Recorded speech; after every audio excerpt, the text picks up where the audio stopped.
Welcome to this week's Weekend Watch, and I normally talk about a dynamic duo. Well, I'm involved in it this week. It's just me and Daryl Carter. Andrew Mann, he said he didn't want to work with us this week, so he's not here. No, he's on holiday. He's having a week off. We're letting him have some time off, Andrew. So it's just myself and Daryl this week. I hope you've all seen my drawers have gone viral. Not those kind, the ones I built all by myself. You can just see they've got them in on the shot here, so you can have another look at them. Daryl said he was pleased to see my drawers that are successful. This week's meetings are Newcastle, Newmarket and the Curragh, so looking forward to those. This week's video kindly sponsored by SBK. As always, so just Daryl giving out the winners, and I'll see if I can help with that as well, as we've got no Andrew. We go to Newcastle first. Daryl, we've obviously got the Northumberland Plate, one of the richest staying handicaps in the world. So looking forward to that. And I've read as well, north-northeasterly wind is currently forecast for Newcastle. So we often get a headwind there, which can affect front runners. So be interested to see what that does, at least in the first couple of races anyway. We cover the 145 first, Daryl, which is a not a bad-looking Class 2 handicap over a sprinting trip. Yeah, do you worry about the wind? I don't worry about the wind. I never. It's a thing to consider, isn't it? I know plenty of horses do make the running at Newcastle, but I think it's hard if there is a decent headwind because it's a long straight, isn't it? Yeah, that's fair enough. I do like a high drawer here at Newcastle, though. I do think it's very difficult to win from that low draw and the centre of the track or the far side. If you can grab that rail, I think it's really beneficial. Yeah, this is a good opening race actually. Really tricky. Lots of horses that were on my radar for this. Edge Still has done absolutely nothing wrong for me at the top of the market. I think he's got a fair shout. Thought Fleeting Prince was interesting, but drawn low his last visit here. He ran a blinder in the Pavilion Stakes. Major Jumbo, obviously very interesting. 7-year-old now, but a £7 claimer on. He loves it here at Newcastle. He's got form figures of 5, 3, 1, 2, 1, 2. Blinkers are back on, but he was disappointed at them at Beverley. This time last year, he was running in that Pavilion Stakes, but in a handicap today, effectively off a mark of 88. So he's got to be interesting. It was hard to find a solid bet. I thought the 3-year-old Victory Heights was quite interesting for James Tate. He's shown very little this year in 2 runs, to be quite honest with you. Doncaster last time on turf, he showed absolutely nothing. But back to the all-weather. His penultimate start at Lingfield, he was only beaten 6 3/4 lengths. I say only beaten 6 3/4 lengths because the performance is well worth upgrading behind Diligent Harry, who actually heads that Group 3 Pavilion Stakes later on the card. He was forced wide. He was slowly away, held up at the rear of the field. Everything just went wrong that day. So I was quite taken with that performance, to be honest with you, because as he was coming around the bend, he stuck on quite strongly. Like I say, did nothing at Doncaster, and I think that's why you're getting such a big price about a 3-year-old in this sort of race. He's getting £7, and his 2-year-old form last year looked extremely strong, considering he's running off a mark of 93 today. Behind, beat the likes of the mighty Gurkha. Only a length behind significantly. We just see Willett Ascot last week. And there's lots of bits and pieces of form in there. At Newcastle, he's had 2 runs. 1 over 6 furlongs, which was behind significantly, and a winner over 5 furlongs. Drawn well in stall 14. I thought Luke Morris won't be able to grab that well and just keep things very, very simple and make use of the 3-year-old allowance. So I thought Victory Heights was the one to side with in the opener. Yeah, currently a bit of value as well. So good start as regards prices. Currently, at the time of recording this, is about 14 to 1, I think, Victory Heights. So nice each way value. I don't specifically have a pick in that race, but I do think that Mondomej is interesting. We talk about him all the time because he's a lunatic, but they do seem to be just kind of getting the hang of him a little bit. Seems to be better and behaved, and I thought ran really well at Epsom. He only got beaten a couple of lengths, didn't he, Mondomej? So wouldn't completely put you off Mondomej if I was to have a bet, but not a strong fancy in that one for me. The 220, wide open lock in Group 3. I thought this Chiptrace Stakes, fair few of these are coming back from either long or short breaks as well. I thought Good Effort would be the horse to take out of this. It can ignore that latest run when this horse was a beaten favourite, burst a blood vessel, which just happens. Hopefully won't happen again. It does like to lead, and we've talked about headwinds, so whether that'll help. There isn't one, so I think we'll try and kick clear of this field, and if they do lots of hold-up jockey rides like they sometimes do, that could work really well for Good Effort, who may try and kick from the front. So just about Good Effort in that 220 for me. Daryl? Yeah, I said Pavilion Stakes. I meant the Chiptrace Stakes. Has it changed? It must have changed name or whatever. But Diligent. Diligent. There you go, Harry at top of the market. That one. He's a real nice improving horse. I think he's got loads more to come. But the one that interests me the most in here is Khuzaam, dropping back to 6 furlongs. This horse is so keen in his races, and he's got such a nice blistering turn of foot for that split, 100 yards that he can get away from horses. He's been being caught over 7 and a mile. At the highest level, he's the only one in this field to run an RPR of 121. I can tell you that much. And I thought this would be very difficult to peg back if Jim Crowley just pops out and is very positive with the ride. Forgive the run behind Palace Pier at Sandown last time. He just doesn't like the turf. I don't know what it is. Some horses don't like running on what they're eating, do they? But I Do you think back he'll here. be quick enough? Do you think he'll be quick enough to try and make? Yeah, I do. I think he might. I think it's going to help him. The early strong pace will help him because he's so keen in his races and he's so used to being held onto. Yeah. I think you could just see. I think we might see a very, very good performance from him when he's just allowed to almost run free, sort of thing. He'll be sticking on at the end, that's for sure. And I think he's going to get over to that rail again. The angle I like at Newcastle. But this is a cracking race, though. No doubt about it. Tabdeed's a really useful horse, good effort, as you mentioned. Brando Cardem is 14-1. It's a very, very good race. But there's definitely more to come from Khuzaam. I'm sure of it. He's so lightly raced. He's looked an absolute talent at times. Khuzaam for me. And there's a high chance they're going to know that Good Effort will try and blitz down that rail, so they might just sit right in behind that, I suppose, as well, might they? Yeah, he might just. I have the feeling that it might just be a little bit of a shock to the system straight away. But when he's realised he's got his head, He'll be able to stay on as well. Yeah, exactly. Okay, no surprise that we have a dry enormous field for the Northumberland Vase at 255. East Asia is a difficult one. I don't know whether I know we've seen this horse to good effect on kind of good ground, but I do think is much the best with more juice in the ground and things like that as regards on the turf. So I like a Star Above, who I think has looked a proper stayer in some of those races. I don't think the form is anything too special yet, but I think this horse could have a lot more to give. Stepping up as well in trip for a Star Above, I think a real positive. It's probably not very exciting, as I think a Star Above is in the top of the betting at the moment in kind of a 7-1 bar race, but that is as difficult as it is this 255. So that's just about a selection, but very difficult. Yeah, no, I totally agree. Very, very difficult race. Do you know what I was looking for? I was looking at this race earlier in the week before final declarations. 3-year-olds entered in here get £19 a weight. £19, but there's no 3-year-olds in the race. That seems silly. Yeah, I know it does, doesn't it? It's ridiculous. I think there's some sort of task. Yeah, I think there's obviously some sort of qualifying system or whatever they've got to do. But anyway, Zeeband was the one I quite liked for this. Towards the top of the market, like you. Visor on first time, was really encouraged by his return run at Newmarket last time behind Global Storm. He has just progressed with every single start last season, and he's surely going to leave this mark of 88 behind him at some point. He looks a real thorough stayer for Roger Varian. I think he's got plenty more to come. He is by Sea the Stars. They've got an excellent record here at Newcastle. It's a very small sample, but 2 out of 3 winners here at Newcastle for size Sea the Stars with one of those over this 2-mile trip. I just thought he was very interesting.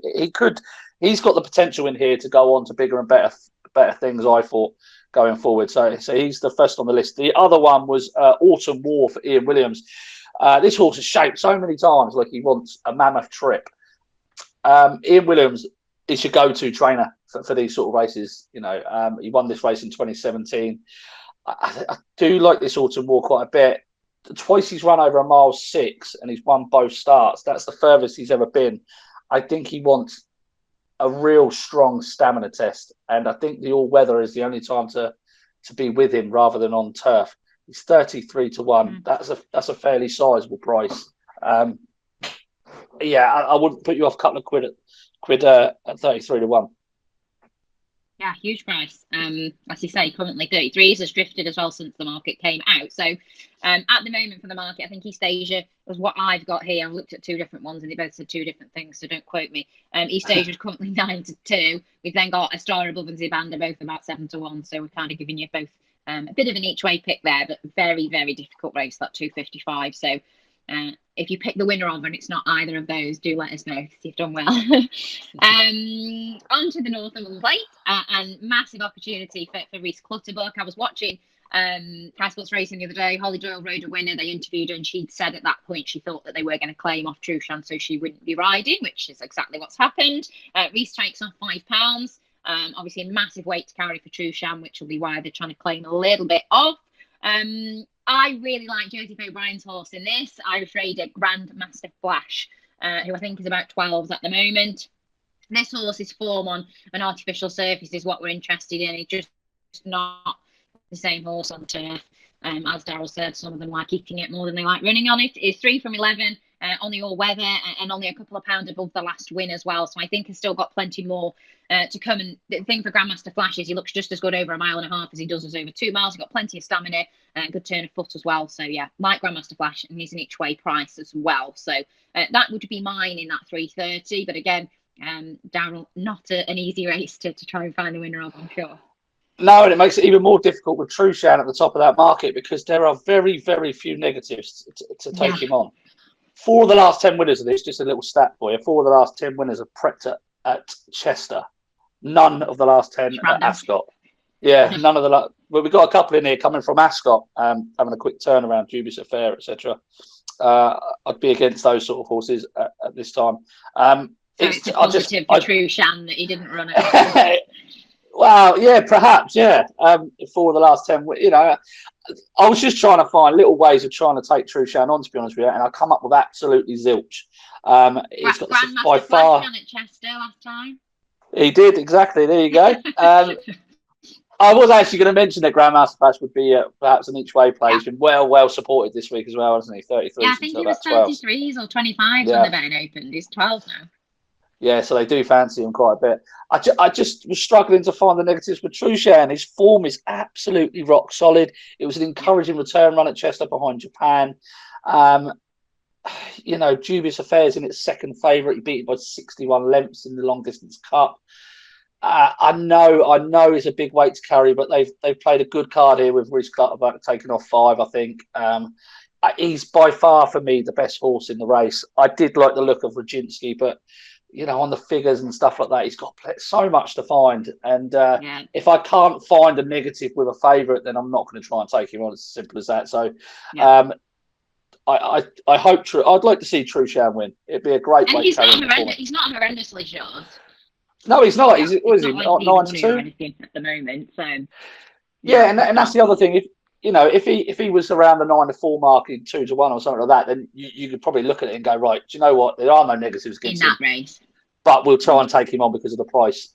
You know, I'm almost wanting to back him around this sort of price. I'll see what happens. You know, I'm going to leave it until perhaps Friday or Saturday morning, see what happens with the market. We just give everybody the forecast, Trueshan and Grandmaster Flash. Yeah, perhaps. Roginski running on late for 4th or 3rd. Yeah. Yeah, it's a difficult one. I definitely agree with Trueshan. And just he's had one run on the all weather. It was a good while ago, but it was a winning one, so nothing really to worry about. You'd have to say with Trueshan, so a fairly solid favourite for that 330 for sure. Completely agree with Daryl. No reason not to.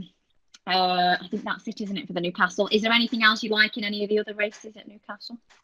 Not really. I thought it was a really tricky card at Newcastle. I suppose the 440, Baashir will look to back up his York win last time out. I thought he won a fair bit in hand there. It was only by a head over National League, but he had a good bit in hand. And this is 14 days later. He's only up £6. I thought the 4-year-old was quite progressive. He'd have a bit more to come, but I expect him to be a short price in that 440. So, but nothing else on that card for me.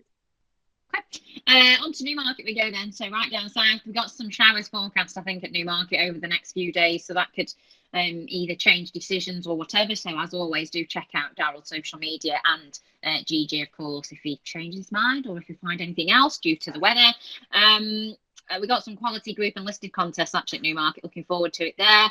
We're going to start with the 205, which is the Maureen Britton Memorial listed stakes for fillies. And I'm sure none of us are surprised to see that George Barry's got one in here at a fairly short price with the year that he's had, or a couple of years, whatever it is now, with his youngsters. Unbelievable. Got a nice speedy looking horse in there. What do we like in the 205, Daryl? Well, I'm quite keen to give Desert Dreamer another bash. I didn't think that she was drawn all that well at Ascot. I just thought, I watched that race back a couple of times. I just thought nothing really went right that day. Was drawn down in stall 7 on the far side of the track. Oisin Murphy was a little bit hesitant of which way he was going to go. Was he going to go to the far side rail? Was he going to come over to the stand side? He ended up in the middle, switched over to the right, and then changed his mind again and come all the way over to the... She travelled really nicely through the race. I'll be honest with you. Before the race, I was slightly concerned about 5 furlongs. I thought 6 was probably the trip. She travelled through the race really nicely, went to quicken up, a little bit short of room. Now, she was no better, really, than the 6 lengths beaten, other than the track position. So she's going to need to improve to win this.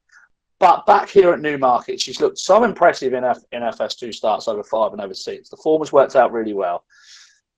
I'm convinced there's more to come. I'm convinced we've not seen the best of Desert Dreamer yet. I'm hoping there's going to be a nice strong pace on in this race, because she's going to just sit in and just take a tug and travel quite nicely. And whether or not she's got enough of a finishing kick to get ahead in front, I don't know. But I couldn't back anything else against her and feel sick that she had won. But that's probably a little bit unprofessional. But I do think she's a very talented horse. She's much better than the official rating of 85 that she's got next to her name. Oisin Murphy stays on board. This could just be a bit more suitable for her rather than Ascot 6 furlongs at Newmarket.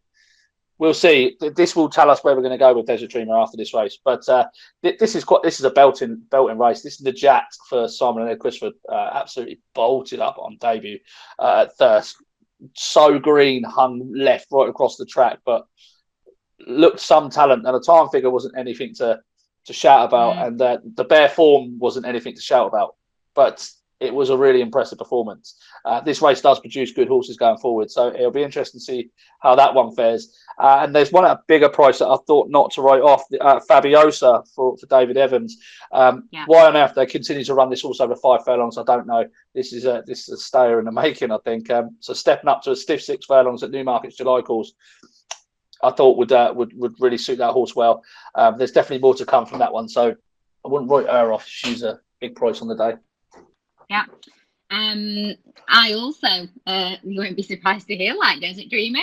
I've shown good speed, resilience, quite a straightforward horse. Truth and 2 before, I thought exactly. I don't know whether it all happened a bit quick in the Queen Mary. The ground was quite firm as well, wasn't it? So maybe it was a little bit too firm. Not sure if that was an issue. Obviously, a bit of an ease in grade, and I thought a little bit of forecast rain would be positive. So I agree. We're in agreement. We both like Desert Dream, which is good.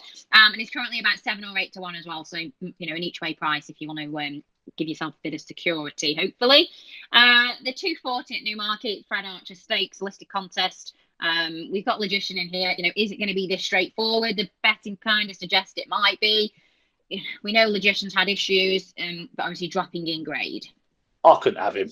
It's such a difficult one, isn't it? I know, but surely if he's right. If he's right, Frankie Dettori would be on him. Yeah.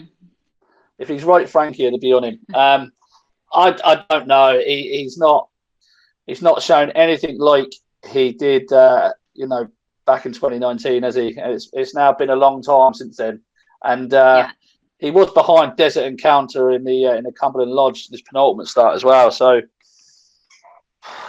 I don't know. I can't have it. I can't have him. You're a braver man than me, woman than me, if you're going to back him at round 9 to 4, whatever he is.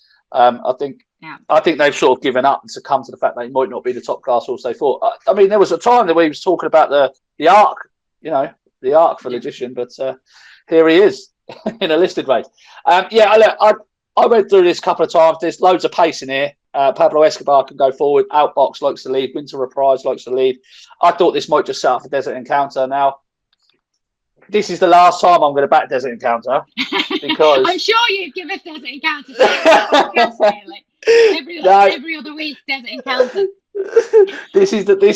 This is it, right? So, okay. so for me, I thought he was given a terrible ride at Goodwood by Martin Harley. On probably ground softer than ideal behind a stormy Antarctic. But last time at Ascot, he ran an absolute belter behind Love, beating 4 lengths. That's the strongest piece of form in this race by a clear mile, by an absolute clear mile, and he didn't even really get a clear run. Now, the key to him, I don't know the key to him because I've been trying to back this horse for years, but I thought he lacks the pace for a mile and a quarter. That's the be all and end all of it. He's going back up to a mile and a half now.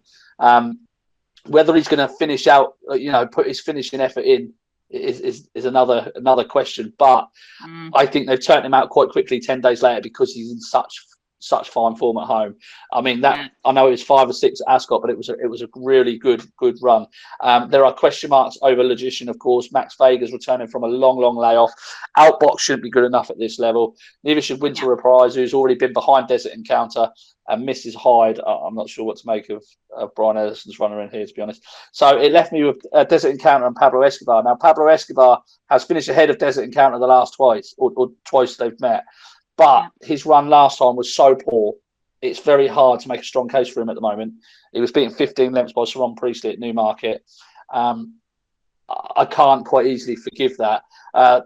They put the visor on for the first time, or tongue-tie visor combination for the first time. That could eke out a little bit more from him. So he'd be the one I'd worry about. But I just thought the way this race is shaping up with so much pace in it, I thought it should suit Desert Encounter.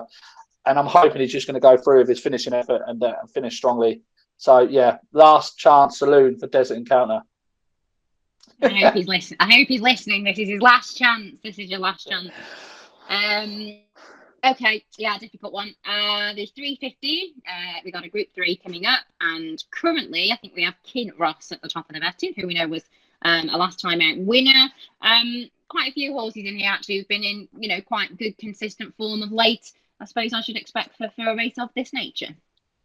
Yeah, Kinross really good last time, wasn't he, at Haydock? I thought it was quite an impressive turn of foot he showed there. Holly Doyle takes over from Frankie.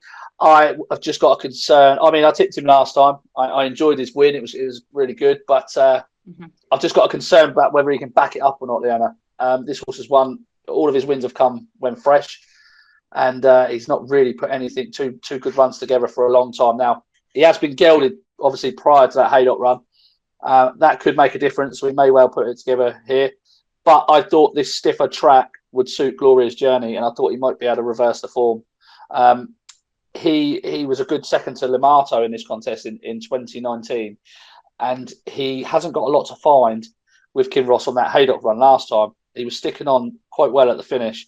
He's a tricky horse, but he's starting to build up a bit more of a solid profile. Gloria's Journey. Now, William Buick's not on because he's over at the Curragh. But I thought he was the one most likely to give his race, and he was an each-way price in comparison to the favourite. I just thought that was too big because backing him each way, I think he's going to be there or thereabouts in the 3. Duke of Hazzard disappointed me last time. Yeah. I thought he should have won at York. That was a strangely won race though, but he's got quite a bit to find on that run. Lord of the Lodge shouldn't be good enough. Neither should Mr. Kyle. Mum's Tipple. Who knows what's going on with that horse? Very interesting runner. I didn't think the drop back to 7 was a positive, though. Me neither. But I like him as a horse. I saw him. I was at Doncaster when he won last year, and I was at Newcastle when he won this time around. I like him as a horse. Yeah, he's a big kind of horse that you think a mile's probably perfect. Yeah, exactly. I mean, I'd like to see him go even further than a mile in time. I just thought on that return run, I thought he got outpaced at a crucial stage, and then it was his stamina that won him the race. Yeah, he'll stay on again over 7, but it'll be just not quick enough. Yeah, and especially going up to this sort of level. I mean, that wasn't the strongest of races at Newcastle either. Going up to this sort of level, he's going to need to show some sort of turn of foot. If Kinross is on form, Kinross should be winning this with the blistering pace that he showed at Ascot at Haydock last time. But I just thought Gloria's Journey was the most. It's building up a solid profile at this sort of level, and if Kinross disappoints and doesn't, back up his last run, I thought Gloria's Journey would be the one to pick up the pieces. Yeah. All of those recent runs, to be fair, just looking down at Glorious Journey, and he's not been beaten very, even when he's finishing 3rd, 4th, he only get beaten a length or 2. He's not getting beaten very far, is he? Running in competitive races, so. Yeah, last year. I mean, last year he was so in and out. You didn't know what Glorious Journey was going to turn up from one day to the next. Yeah, But no you good. know, recently he's just starting to build up that bit more of a solid profile. So I expect him to give his running more than I would expect Kim Ross to give his running. Yeah, okay. Glorious Journey then for Daryl. I don't specifically have one, but I look forward to seeing how Tinkertoy goes. But I do think you're better over a mile. Anything else at Newmarket that you like, Daryl? But the rain's coming, so be careful. Yeah, I know. I don't want to get too deep in at Newcastle either, to be honest. Anghaam in the 135, and I'm sure you like this companionship in this 135. But yeah, Anghaam, I thought last time took a big step forward from the Newmarket run at Salisbury last time, but just got to the front too soon and just idled. And it wasn't until the horse was headed that he ran on again. And I just thought that performance just said to me there's more to come. I don't know whether Anghaam is entirely straightforward for Richard Hannon, but there's definitely a win off a mark of 82 in there at some point. So yeah, keep an eye on that one. Yeah, I just lost you a little bit there. Sorry. Anghaam going back down in trip as well. Obviously, that was over a mile and a quarter, wasn't it? So it goes back to a mile, which could help, possibly. Yeah. Yeah, okay. Anghaam then the other one to have a little watching brief on, I guess. We are going to, of course, cover the Irish Derby over at the Curragh. That's at 3:45, and no surprise to anybody in the whole entire world that knows anything about horse racing that Aidan O'Brien has won this race so many times, 14 in fact now. And 11 of those are in the last 13 renewals, but plenty at bigger prices as well, so don't be put off by that. I personally think that the High Definition and Max Rooney are probably both a lot better with rain, so steering a bit clear of those. Really like Hurricane Lane, a horse who I've fancied in the past. Thought did so well as well at Epsom, apparently pulled off both front shoes. You'll know I talked a little bit about horses and shoes, and back shoes are less relevant because they do put a lot of their weight on the front. They're four-hand horses, so they put all of their weight really on the front. So I think losing a front shoe, especially both, would have an effect on a horse. They've obviously got less grip as well. So I think ran so well Hurricane Lane in the circumstances. So looking forward to seeing Hurricane Lane go. I think a big galloping horse as well, so track will be fine. So looking forward to seeing Hurricane Lane personally. Daryl, what do you like for the Irish Derby? This is actually my nap of the day in here. Oh no!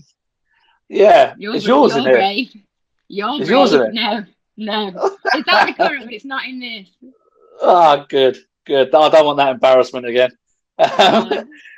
It's Wordsworth, a big price for Aidan O'Brien. Yeah, I didn't really think that this horse achieved much until his run last time at Ascot behind Kamari in the Queen's Vase.